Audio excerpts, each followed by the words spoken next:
ang 2 ka piso manok. Se.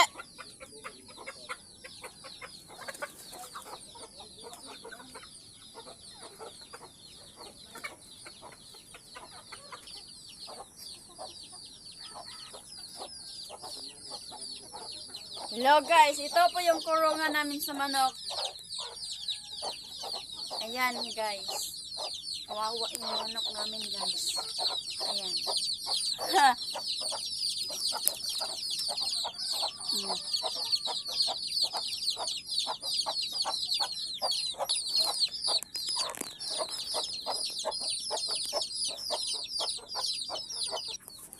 Ayan guys, ito ang lalagyan namin ng tubig sa manok. Kasi marami ng manok siya.